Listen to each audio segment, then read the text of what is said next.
Hi, I've decided to do another video, and this one is going to be on the quote-unquote press release that the Riverside Police Department put out in 2021 about the Sherry Joe Bates case.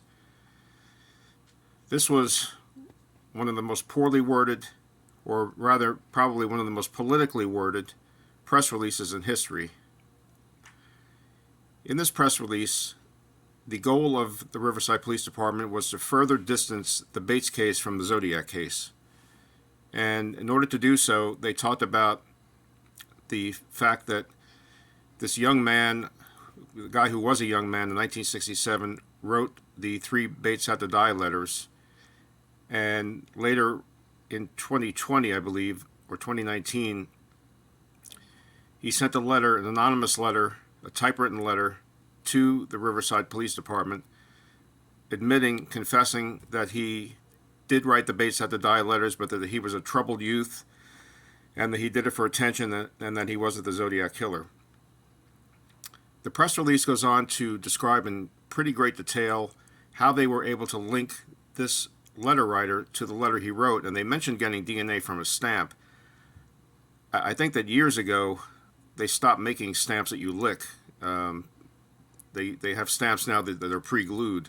But at any rate, let's take them at their word and say that they went through the trouble of doing apparently genetic genealogy on the anonymous letter stamp in order to find the person who wrote the letter.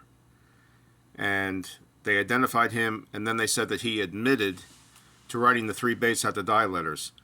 Well, people admit to things they didn't do all the time.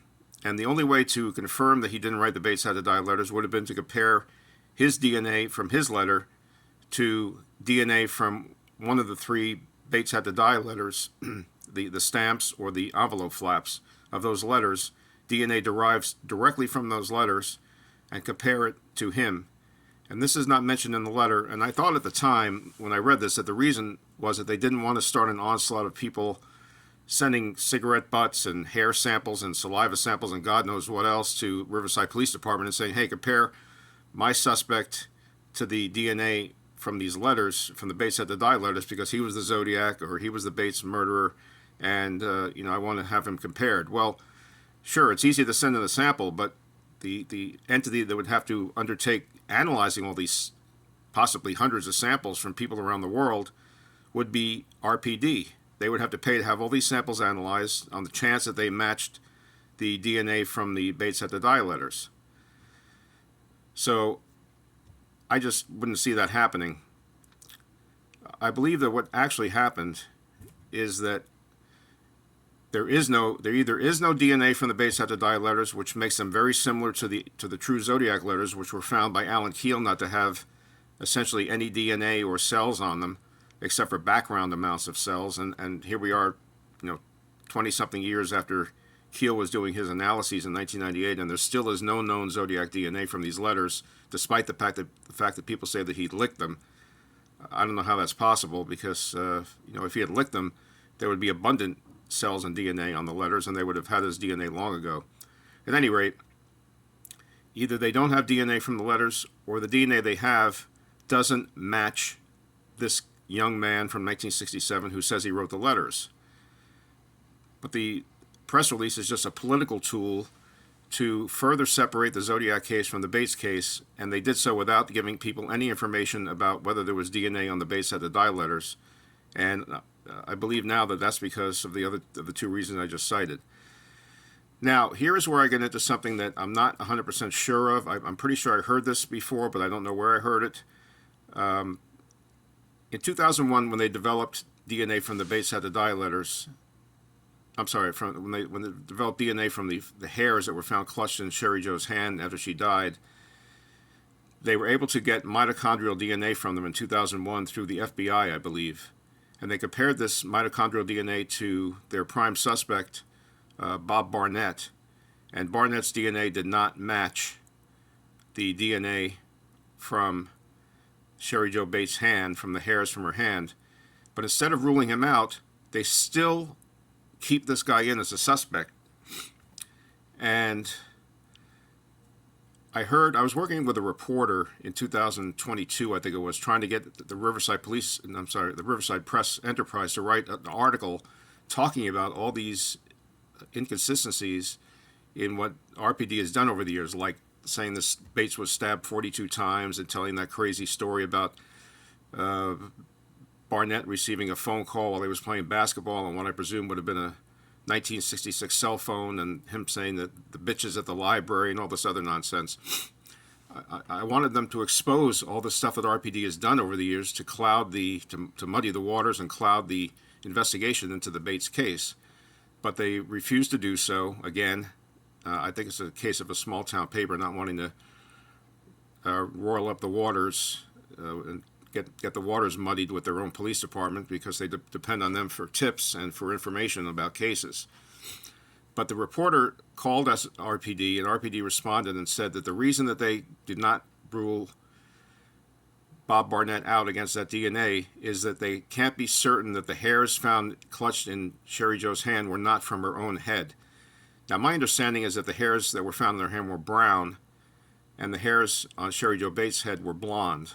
But regardless of that, this statement is nonsense, because in the early 2000s, I know that Michael Bates was still alive. Michael Bates was Sherry Jo's brother, and I think his fingerprints were found, in the engine compartment of her car, which you would naturally expect to find them since he was her brother and he may have worked on the car. But I spoke to Michael Bates in the early 2000s. I don't remember the exact year, so I'm pretty sure it was after 2001. So in 2001, he would have been alive, and as everybody knows, mitochondrial DNA is passed on matrilinearly from the mother to all of her children. So they could have analyzed Michael Bates' DNA in 2001 and determined whether his DNA matched the DNA from the hairs in Sherry Jo Bates' hand. And if they didn't, then they were from her assailant. And if they then didn't match their suspect, that means that he'd be ruled out. How RPD could be this incompetent? I mean, this is just sheer gross negligence and incompetence, and not know that you go back to one of the relatives, one of the brothers, one of the matrilinear descendants, and get mitochondrial DNA from them and match it, or try to match it to the matrilineal, to the DNA, the mitochondrial DNA that they have from Sherry Jo Bates' hand. They didn't do this, apparently. This is like police work 101. I mean, even I would have known to do that in 2001, and I'm not a police officer. So this is ridiculous. The other story that I've heard, and this is the one I'm not sure about.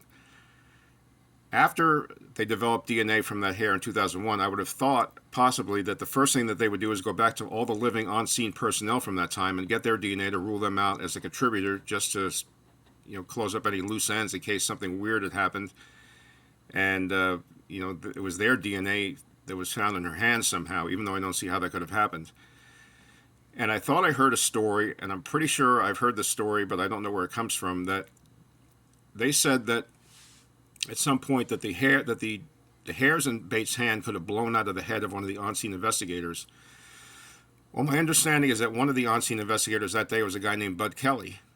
And Bud Kelly in 2001 would have been a highly respected, I would imagine, RPD officer. It wasn't until 2012 that he was convicted, I think, of child molestation or whatever he's in prison for right now, where he was shown to be a bad guy. But as of 2001, he wouldn't have been. So I believe that what RPD may have done at the time, they had two choices. They could either say that the reason that his hairs are in Bates' hand is that he killed her, or that they happened to blow in to her hand from the crime scene. So they chose naturally to say that they must have blown into her hand from the crime scene, even though that's just patently absurd, instead of saying that he was the killer. And now, years later, now that they know that Bud Kelly is a bad guy, it may be embarrassing for the department to now go back and say, you know what, the reason we think that his DNA matches the DNA from the hair from Bates' hand is that he was actually the killer.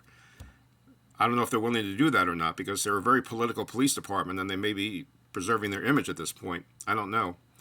But at any rate, it's just ludicrous to imagine that they have no idea if the DNA that was found in Bates' hand, the hairs in Bates' hand, were from her or from her killer. I believe that there was a distinct color difference between the two types of hair, Blonde versus Brown. And also they had Michael Bates as a resource back then that they could have gone to get her DNA, or there might have been even other people that they could have gone to get her DNA, sisters of the mother, other descendants of the sisters of the mother, like cousins or things like that. So there were other options of getting that DNA, but I don't believe that the press release was intended to release any information other than the fact that we are further separating the Bates and Zodiac cases, and we're not going to be investigating the Bates case as a Zodiac crime. I'm not saying the Zodiac killed Bates, but what I'm saying is that the press release was not intended to inform the public. It was intended to keep the public as much in the dark as possible about what evidence they do or don't have, like do they have DNA from the Bates had to die letters or not, which is a question that was not answered and not even mentioned in the press release, which you would think would have been a normal thing to mention, because that's how they would not have to take the word of this guy to say that he wrote the Bates had to die letters. They went through an incredible amount of trouble to compare him to his own letter, to compare his DNA, or to get mitochondrial DNA or nuclear DNA from that letter, and do a genetic genealogy test to find him. But then they just take his word for the fact that he wrote the letters. I mean, that's absurd. You don't do that.